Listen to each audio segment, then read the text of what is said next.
ఉంది. ప్రత్యేకించి వీటన్నిటికీ జనకుడు చంద్రబాబు గారు అన్న విషయం మాత్రం గుర్తుంచుకుని మళ్ళీ వాటిని పునరుద్ధరించాలి, సరైన వ్యక్తులతో సరైన నిధులు ఇచ్చి వాటిని ముందు నడిపించాలని చెప్పి మాత్రం ఈ సందర్భంలో నేను మనవి చేస్తున్నాను. ఈ బడ్జెట్లో మొట్టమొదటిసారిగా తెలుగు భాష అభివృద్ధికి 10 కోట్లు కేటాయించారు. ఈ 32 లక్షల బడ్జెట్లో 10 కోట్లకు వచ్చినంత అభినందనలు మరే దానికి రాలేదని చెప్పి మాత్రం మనం చేస్తున్నాం. మొత్తం యావత్ తెలుగు జాతి కూడా ఆనందపడింది. ఇందాక వెంకటరావు గారు కూడా మాట్లాడారు, చాలామంది మాట్లాడారు. అంటే ఇవాళ మళ్ళా తెలుగు భాషని తెలుగు సంస్కృతిని నిలబెట్టే ప్రభుత్వం వచ్చిందని చెప్పి ప్రతి ఒక్కరు కూడా ఆనందపడుతున్న పరిస్థితి వచ్చిందని చెప్పి మాత్రం మీ అందరికీ మనం చేస్తున్నాం. ఎందుకంటే దీంట్లో ఇవాళ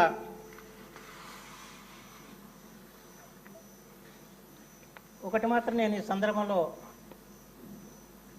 నారా చంద్రబాబు గారికి, పవన్ కళ్యాణ్ గారికి నేను చేసే విజ్ఞప్తి ఏంటంటే, ఈ రోజున మీరు కేవలం ఆంధ్రప్రదేశ్ సంబంధించిన నాయకులు కాదు, ప్రపంచంలో తెలుగు వారందరికీ నాయకులు అనే విషయం మాత్రం తమరు గుర్తుంచుకోవాలని చెప్పి నేను కోరుతున్నాను.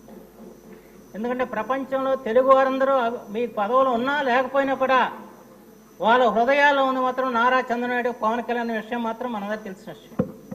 ఆ రోజున చంద్రబాబు గారిని అరెస్ట్ చేస్తే మనకంటే కూడా మనకి ఇక్కడ నిర్బంధాలతో మనం ఇక్కడ ఉద్యమాలు చేయలేకపోయాం కానివ్వండి, ఇతర రాష్ట్రాల్లో కానీ ఇతర దేశాల్లో కానీ అక్కడ తెలుగు వారందరూ కూడా వీధుల్లోకి వచ్చి ఆయా ప్రాంతాల్లో ఉద్యమాలు చేసి మనకి బాసటగా నిలిచే సంగతి కూడా వాళ్ళు మనం మర్చిపోకూడదని చెప్పి మాత్రం మనం తెలుస్తున్నాం.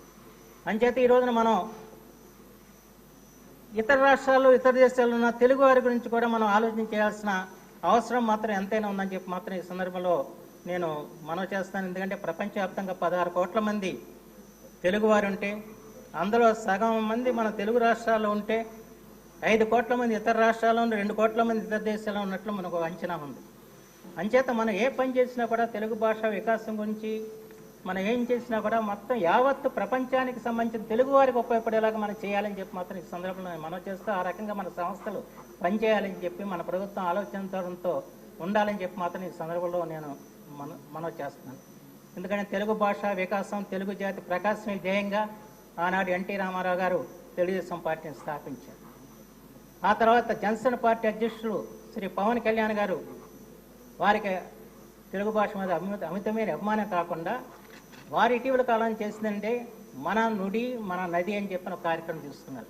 అంటే నదుల్లో కాలుష్యాన్ని పారదోలి నదులను పవిత్రంగా ఉంచాలి, అలాగే నుడి అంటే భాష, మన భాష మనం కాపాడుకోవాలి, మన భాష పట్ల యువతరంలో ఆసక్తి కలిగించే గొప్ప పని మాత్రం ఆ రోజున పవన్ కళ్యాణ్ చేసి రాష్ట్రంతో కూడా తిరిగి అనేక మంది పెద్దలతో సమావేశాలు ఏర్పాటు చేసి ప్రత్యేకించి వారికి అభిమానులందరూ కూడా యువకులు కనుక యువకుల్లో భాష పట్ల అభిమానం పెంచేలాగా పనిచేశారు పవన్ కళ్యాణ్ గారు.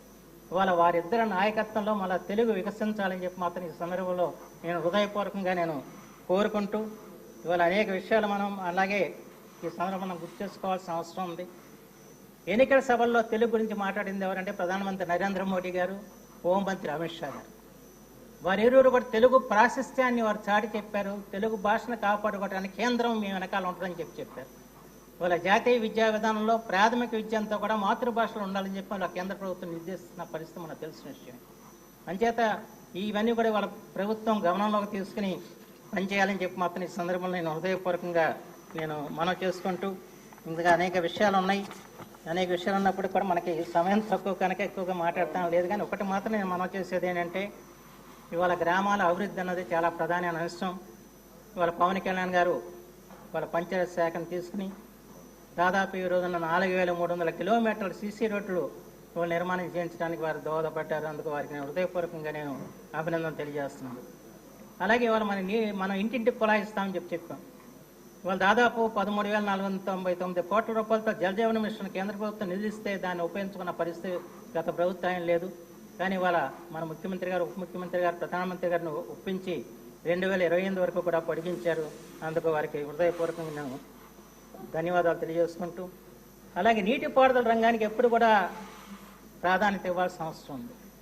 గత 5 సంవత్సరాల్లో నీటిపారుదల రంగాన్ని ఎంత నిర్వీర్యపరిచారో నేను చెప్పాల్సిన అవసరం లేదు.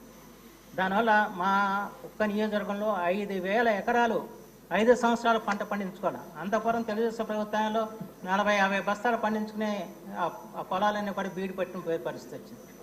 దానికి కారణం ఏంటి? ఇరిగేషన్ రంగం